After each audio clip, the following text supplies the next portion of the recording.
हाँ, तो कैसे हो? आप सभी का स्वागत है एक बार फिर से एक और शाम की एक और कहानी में। हमेशा की तरह एक और छोटी सी कहानी और उसके किरदार की खूबसूरत जिंदगी।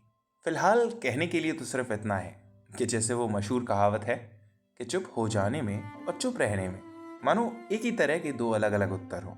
क्योंकि मन में ना हमेशा से सिर्फ एक ही सवाल था कि आखिर क्या ही वजह रही होगी उस समय मणि के धारक के पास, जो वो एक पल में ये ना कह सका कि ये सब तो कुछ मायने रखता ही नहीं है तुम्हारे बिना। ना इनका कोई वजूद है तुम्हारे बिना, ना मेरा। तो बताओ भला कैसे जाने दूं मैं तुमको। पता नहीं ये तुम समझोगी या नहीं, लेकिन मैं सिर्फ ये कहता नहीं हूं, शायद ऐसा महसूस भी करता हूं कि सिर्फ इसी ब्रह्मांड की इसी कहानी में नहीं, बल्कि किसी भी कहानी के किसी भी पन्ने पे जब भी डॉक्टर स्टीवन स्ट्रेंज का जिक्र होगा, मुझे नाज है, मुझे फक्र है ये कहते हुए कि क्रिस्टीन, मुझे तुमसे प्यार है। ये कल भी था, ये आज भी है और ये हमेशा रहेगा। सच कहूँ तो पछतावा भी है कि ये बात शायद मैं समय रहते नहीं कह पाया। तुम्हारा जाना आज ज़रूरी है और अब शायद मेरा रोकना बेकार है। तुम इस कहानी में आगे बढ़ने का फैसला ले चुकी हो, लेकिन देखो ज़रा मुझे, मेरे पास समय मणि है।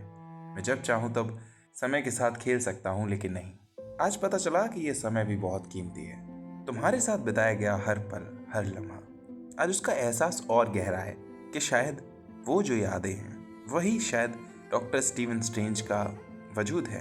क्योंकि उसके बिना ना आज किसी चीज़ का कोई मतलब समझ में आता ही नहीं। वैसे कहने के लिए ना ये कहानी बहुत यादगार है, बहुत लंबी है। कहाँ से शुरू हुई, कहाँ ख़त्म हुई, इस बीच बहुत कुछ घटित हुआ। डॉक्टर स्ट्रेंज एक महान जादूगर, मगर इतनी सारी शक्तियाँ होने के बावजूद भी वो ना पा सका जो उसके लिए सबसे कीमती था। और अंत में फिर से वही सवाल कि क्यों अक्सर ये चुप रह जाने और चुप हो जाने के फर्क में ये इंसान चुप रह जाना क्यों चुनते हैं? क्या कभी बताना नहीं चाहते, या शायद कभी ऐसा महसूस ही नहीं कराना चाहते कि वो भी किसी से प्यार करते हैं या कर सकते हैं? क्या उस सवाल का डर कि शायद बता भी दिया तो क्या ही फर्क पड़ जाएगा? हो सकता है कोई फर्क नहीं पड़ेगा, लेकिन कहानी में ना इंतजार करने में भी बहुत खूबसूरत मजा आएगा जब ये तो पता होगा कि चिट्ठी भी अपनी जगह तक पहुंच चुकी है। लफ्ज वो भी एक कहानी बनने के सफर पे निकल चुके हैं, क्योंकि अंत अंत तो दिन का यही कहता है कि हम सब सिर्फ एक कहानी है।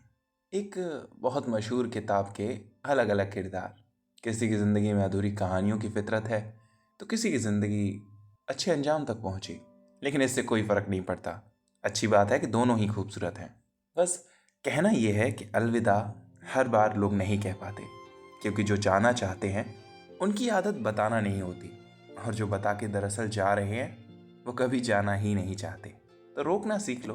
शायद शायद अपनी इस कहानी के अंत तक तो डॉक्टर स्टीवन स्ट्रेंज बनने से तो बच ही जाओगे, क्या पता। तो बस आज के लिए कहानी यहीं तक। कल फिर मिलेंगे किसी नई कहानी के साथ, या शायद इसी कहानी के किसी और पन्ने को पलटते हुए, कौन जानता है। क्योंकि कहानी तो बहुत लंबी है ना। फुर्सत से किसी और दिन सुनाएंगे। तब तक के लिए खुश रहिए, मुस्कुराते रहिए और राधे राधे।